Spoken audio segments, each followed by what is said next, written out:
똥이들 안녕하세요. 유퍼실입니다. 출산 9일 차고요. 건강한 아들을 낳았습니다. 오늘로써 조리원 4일 차인데요.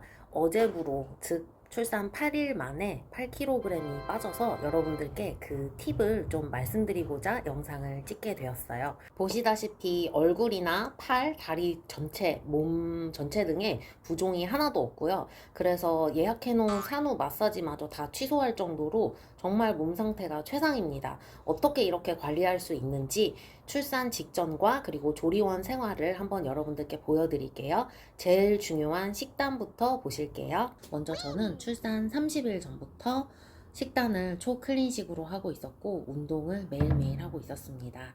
조리원에서는 어떻게 지내는지 보시죠. 오늘의 산후조리원 아침 식사인데요. 여러분 눈에 굉장히 건강해 보이죠? 하지만 저는 이 중에서 먹지 않을 음식과 먹을 음식을 구분해 볼게요.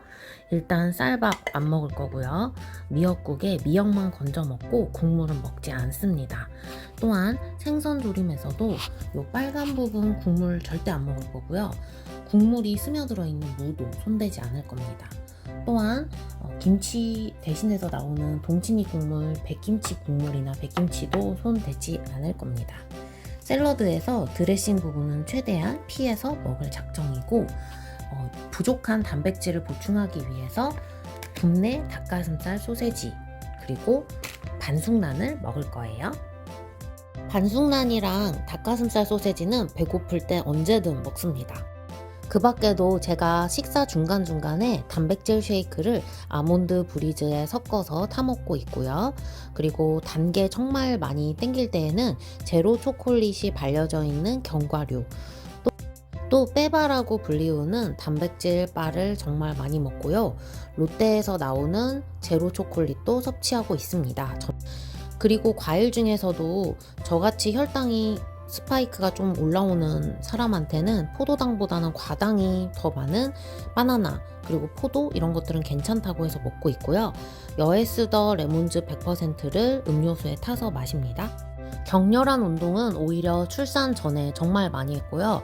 출산 하루 전까지도 운동을 게을리하지 않고 웨이트와 등산, 러닝, 그리고 스트레칭, 필라테스 등등 할 수 있는 모든 운동을 실시하였습니다. 제 자궁경부 길이가 길고 자궁 수축이 오지 않아서 가능했고요. 홈트로 스테퍼와 워킹 패드도 구입했어요. 조리원에서는 출산 후에 소도구를 활용한 작은 동작들 위주의 운동이라기보단 몸을 깨우고 정화하는 동작들로 하고 있고요. 유튜브에서 산후 다이어트, 산후 요가 등을 쳐서 나오는 동작들을 주로 실시합니다. 세 번째는 모유수유인데요.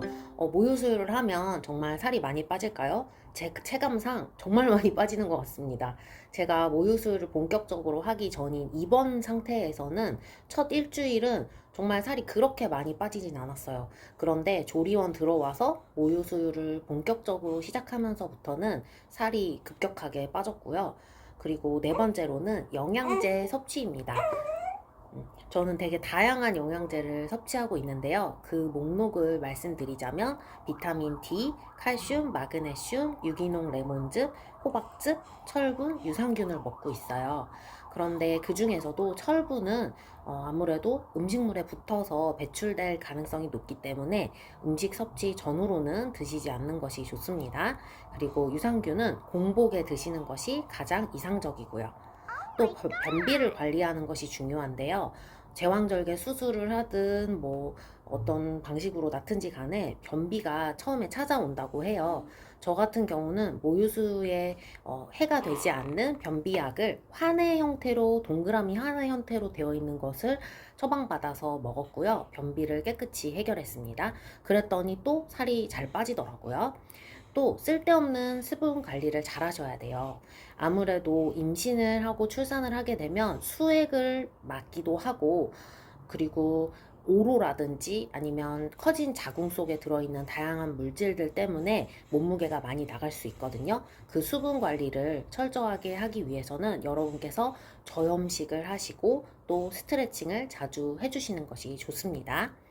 반대로 수분을 또 섭취하는 것이 중요한데요. 수분을 빼라고 했으면서 왜 수분을 섭취하라고 하느냐 의아하실 수 있는데, 수분 같은 경우는 몸에 부족하게 되면 더 쌓아놓으려고 하는 습성이 있기 때문에 여러분께서 질 좋은 수분을 계속해서 섭취를 해주시면 몸에서는 수분이 이렇게 돌고 돌아 계속 오는구나, 내가 저장할 필요가 없겠구나 라고 해서 부종이 빠지게 됩니다.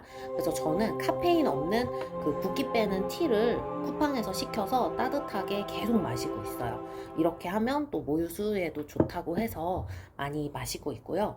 또 마사지는 말씀드린 대로 받지 않습니다. 일절 받지 않고, 물론 샘플 마사지 30분은 받았는데 굳이라는 생각이 들더라고요.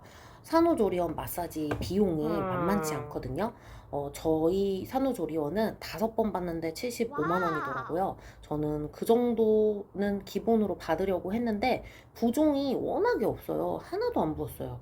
그리고 팔 살도 거의 찌지 않았죠.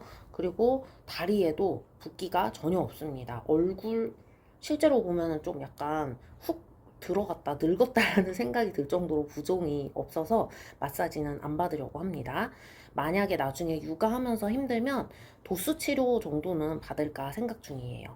그리고 제가 아까 말씀드린 대로 식단이 제일 중요하고, 운동은 조리원에서는 무리하게 땀을 낸다거나 어떤 과도한 공복 유산소 같은 것들은 하지 않을 생각입니다. 하지만 제가 조리원을 퇴소하고 나서 또 산욕기 6주의 시간이 흐르고 나서는 공복 유산소랑 간헐적 단식을 다시 빡세게 들어갈 거예요. 그 전까지는 건강식 먹으면서 모유 수유하면서 저의 몸을 정화해주고 좀 안정을 시켜줄 수 있는 작은 동작들 위주로 정적으로 하려고 합니다. 여러분께서도 성공적인 조리원 생활 되시길 바랄게요. 예쁜 하루 되세요.